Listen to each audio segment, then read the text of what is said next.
Cool. So, welcome to this case study interview. I got Anthony here.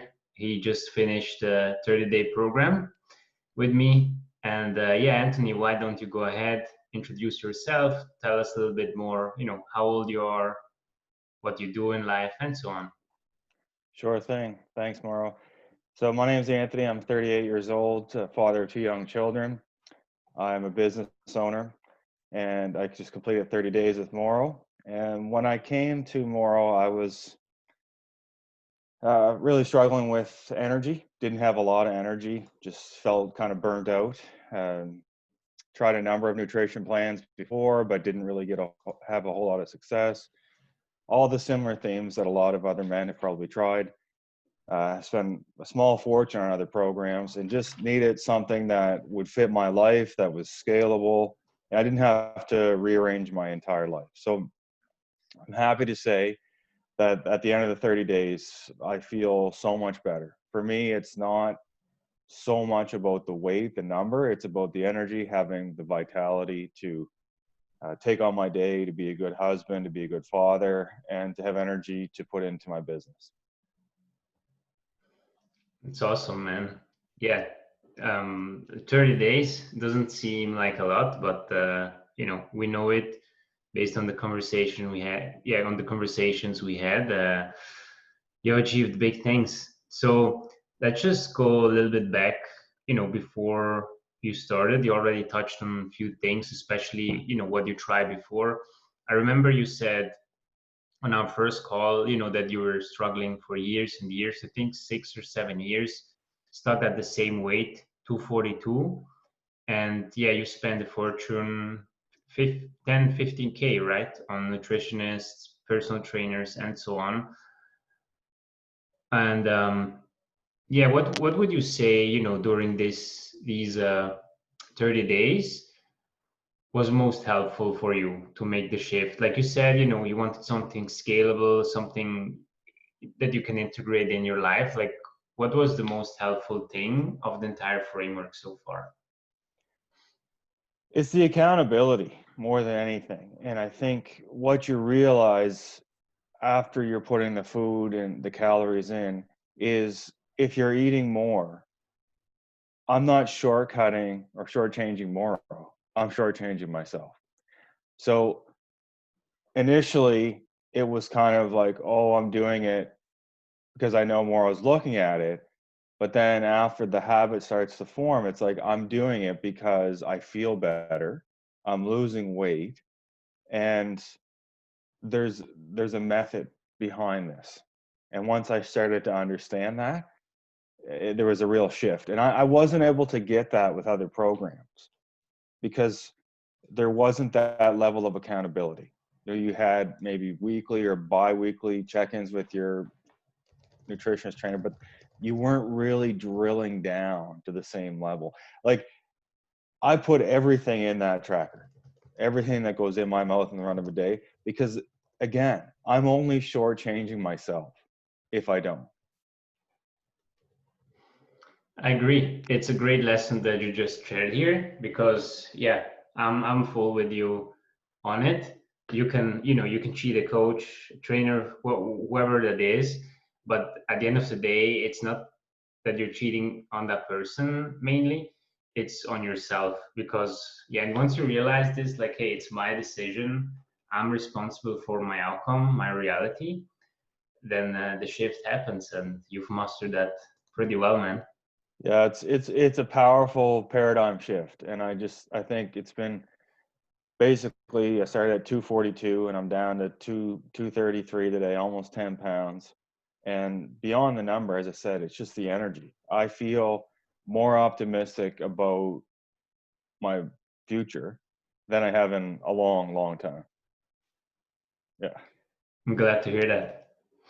Would you powerful. say, with all the money, time, energy you've invested in the past for so many years without or we barely seeing results, would you say you were skeptical, giving it another shot and not giving up on yourself? Oh, well, you and I joke about it now. I was a hard sell initially for that reason. You know, I spent a lot of money, and I'd heard a lot of claims before. So yes, 100%. I was very skeptical coming in, and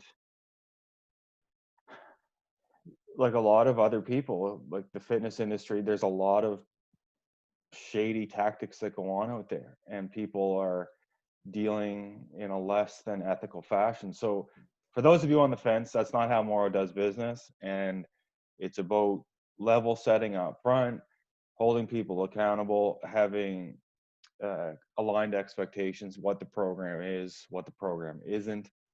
And I think if you're able to come to that mutual understanding, it's you can really move the ball. Yeah, thanks so much for giving those watching, some insights, some words from your end. I've got one last question for you before we end this interview. Would you say, the entire framework we've customized, we built into your lifestyle the last 30 days is something that you can sustain like for the next decades? Yeah, 100%. I wasn't looking for something that I'd be making a meal and then I'd be on the side and then another meal for my family. That's just not going to work. And especially during summer, you're out in a boat, you're doing this, you're doing that. It's got to be transferable to the rest of the family, scalable. So there's been no huge shift in that department, which will contribute to the longevity of the program. So yes, for me, I now have a clear understanding of how much food I should eat at all of my meals. So I was eating way too much food, and I now realize what another 200 calories looks like compounded over a week, or 300 calories. And we talk about those subtle ways that calories sneak in. For me, it was things like butter, jam, peanut butter, just these subtle things that compounded over a week, over a month, it can really add up. So now that you create that awareness, and no one that I'd worked with in the past had drilled down that far. So we had gone through what I had eaten in a day, everything that touched my mouth, and you realize, you know what? That's not 1 tablespoon. That's probably more like 2 or 3. And so then the light bulb goes on, and then you realize when you put it in the MyFitnessPal and you see the empty calories, you realize. That's good. Yeah, the little food audit brings so much awareness, so much exposure. It's hard sometimes, but at the end of the day, these are the facts and they will help you move forward. So, yeah, pretty well said from your end. Yeah, and the last thing I want to say is like when you start to eat foods that don't have a lot of nutrition. So we talked earlier about ice cream. So I went for an ice cream with my kids yesterday and ended up eating mine and theirs and just felt gross after. And then you put it in the nutrition tracker and it just blows the day out of the water. And it's like, I know how I felt. I see the math. I'm probably not going to do that again. Next time I go, I probably won't get one. I'll just have a little bit of theirs, and that's enough. So that's a shift from getting a 2-scooper, having some of theirs, and that's just what you do. Yeah, it's I mean, you know it from the framework we've been using. You can eat them, you can have them, but once you come to the realization, hey, I can have it, but I don't really need it, that's a powerful shift. It is, and you pick your spots, right? So if you like a certain thing, and for me, I really like dark chocolate, like good dark chocolate, not the cheap stuff. And so that's where I pick my spots. And it's like, I can enjoy that, and it's not going to throw my whole day off. Perfect. Me too. I'm a big fan of dark chocolate. Yeah.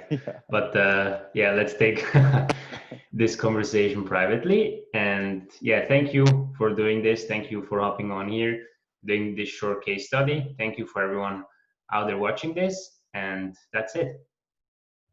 Thank you.